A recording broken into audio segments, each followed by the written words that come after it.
Hello and welcome friends. जब कभी भी टैली की बात आती है तो टैली के अंदर कोई भी प्रिंट आपको देना होता है। जैसे सपोज कीजिए यहाँ पर हमारे पास एक बहुत सारी, यहाँ पे देखिए, यहाँ पे बहुत सारी एंट्रीज हैं।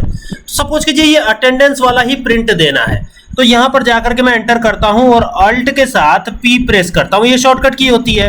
अब देखिए यहाँ पर आप जब आते हैं तो आप देखेंगे कि यहाँ पे रिपोर्ट लिखा हुआ है और ये हाईलाइट नहीं है और इसके ठीक नीचे करंट आ रहा है, तो इसी पे क्लिक करिएगा और क्लिक करके ये देखिए ये प्रिंट है, डायरेक्टली प्रिंट दे सकते हैं, कोई दिक्कत नहीं है। लेकिन अगर मैं यहाँ पे प्रीव्यू करता हूं तो ये मेरे में प्रीव्यू जो हो रहा है ये पीडीएफ फॉर्मेट में हो रहा है, शायद आपके में ना हो रहा हो।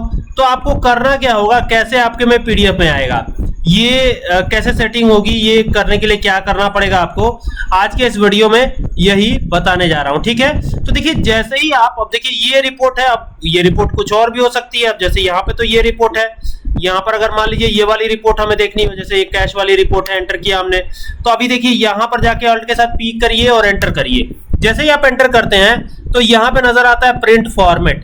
आपको F8 प्रेस करके प्रिंट फॉर्मेट पे जाना है और प्रिंट फॉर्मेट से आपको यहाँ पर देखिए ये प्रिंटर की सेटिंग है, तो यहाँ पे मैं नीट मोड मैंने रखा हुआ है। ठीक है, आपको भी नीट मोड ही रखना है यहाँ पे। और फिर आपको क्या करना है, यहाँ पे ये देखिएगा, ये प्रिंट पे जैसे ही क्लिक करेंगे तो ये प्रिंट होने लगेगा। लेकिन हमें क्या चाहिए, हमारा जैसे कई लोगों का क्या होता है पीडीएफ में नहीं आता है ये, तो पीडीएफ में आए इसके लिए क्या करना पड़ेगा, तो पहले तो अल्ट के साथ पी प्रेस कर दीजिए और फिर यहाँ पर जब आइएगा एक्सपोर्ट पर तो क्लिक करिएगा। ठीक है, और जैसे ही क्लिक करते हैं तो एंटर करिएगा और एंटर करने पे यहाँ पर आपको दिखेगा एक्सएमएल फाइल फॉर्मेट, दिखेगा एक्सएमएल। ठीक है, तो यहाँ पर आकर के फाइल फॉर्मेट पे आइएगा। अब जैसे ही फाइल फॉर्मेट पे आएंगे तो यहाँ पर आपको अलग अलग फाइल फॉर्मेट्स नजर आएंगे, जैसे आस्काई है, एक्सेल फॉर्मेट है। कई बार एक्सेल पे भी जरूरत होती है तो आप एक्सेल सेलेक्ट कर सकते हैं। ठीक है, HTML यहाँ पे दिया गया है, जेपीजी दिया गया, जेपीजी इमेज फॉर्मेट होता है, इसको भी आप सेलेक्ट रख सकते हैं।